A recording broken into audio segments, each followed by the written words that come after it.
Iglesia, tenemos un problema.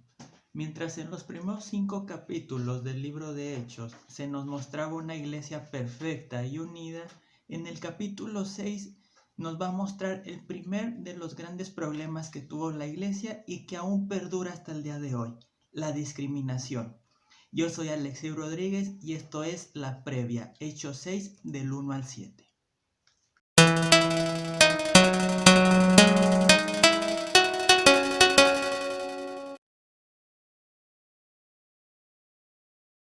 Hola amigos, bienvenidos a otro video de La Previa, videos con ayudas exegéticas que te ayudan a tu estudio de la Biblia.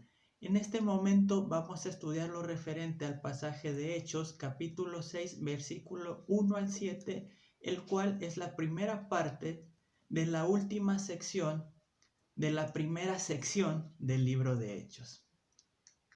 En esta sección, el evangelista nos presenta abruptamente a un grupo del cual ni siquiera se había hablado antes: los helenistas. ¿Quiénes son los helenistas?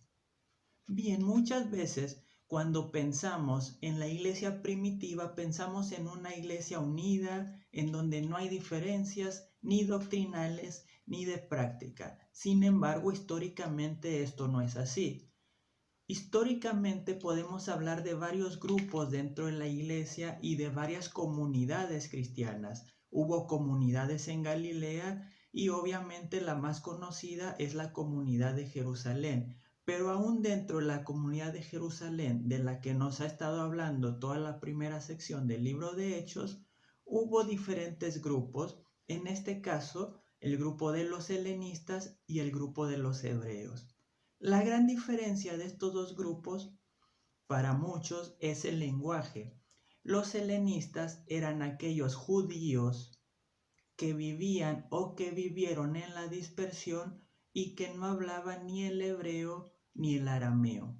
Mientras tanto, los hebreos eran aquellos que podían dominar estos idiomas y por lo tanto tener sus cultos, tener sus rituales en el hebreo y en el arameo. Esto causó un conflicto dentro de la iglesia. Recordemos que esta primera iglesia está conformada prácticamente exclusivamente por judíos. Más adelante, en el libro de Hechos, nos vamos a dar cuenta que es este grupo de los helenistas el que esparce el mensaje del evangelio más allá de Jerusalén, mientras que la iglesia de Jerusalén tiende a estatizarse y tiende a ir desapareciendo a través de la historia. Esta sección se nos presenta en forma de quiasmo, donde el versículo 1, que nos presenta el crecimiento de los discípulos y el problema de esto, se condice con el versículo 7, que nos presenta el crecimiento, la multiplicación de la palabra, usando exactamente el mismo verbo para las dos cosas. Por cierto, no será la última vez en donde después de una crisis la palabra crece y se multiplica. En segundo lugar, tenemos la solución que dan los apóstoles, es decir, el nombramiento de personas de origen helénico para que se hagan cargo de la distribución de los alimentos. Esto, después en el versículo 6b, vamos a ver cómo ellos ratifican esta decisión orando e imponiendo las manos sobre estas personas. Sabemos que la imposición de manos es un mecanismo en donde le confieren autoridad a alguien para hacer algo. En tercer lugar, en el versículo 5 tenemos la aprobación de aquellos helenistas del plan de los apóstoles, lo cual está unido al versículo 6a, en donde podemos ver la presentación de los hombres que estos han elegido. Por último, y quedando en el centro del pasaje como lo más importante, es la elección de estos hombres que vamos a hablar. Son hombres helénicos, es decir, tienen nombres griegos, lo cual nos dice que probablemente su trabajo era solamente ayudar en la distribución a las personas, a las viudas de los helénicos. Este pasaje también deja abiertas algunas preguntas. ¿Por qué se dio esta dificultad en la repartición de los alimentos? Algunos han considerado que el hecho de la falta del lenguaje hebreo o arameo en las personas de origen helénico, hacía imposible que éstas participaran de las asambleas en donde el lenguaje principal era el arameo.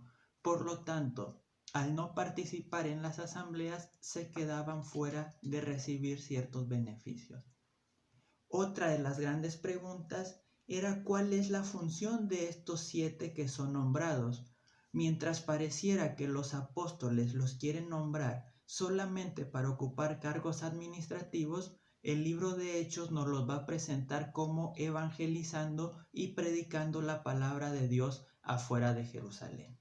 Lo que tenemos que tomar en cuenta con este pasaje es que ante un gran problema, la iglesia tuvo que cambiar su estructura y cambiar de un liderazgo de 12 a tener un liderazgo diferente donde había también otros 7 que se hacían cargo de diferentes funciones. ¿Qué tan dispuestos estamos hoy en día como iglesia a responder a las crisis cambiando las estructuras de nuestras organizaciones? Muchas gracias por ver el video. Si les ha gustado, suscríbanse al canal, compártanlo y síganme en las redes sociales Teologando Ando en Instagram y en Facebook. Muchas gracias por su apoyo, muchas gracias por sus likes y por sus comentarios. Nos vemos en el próximo video de la previa.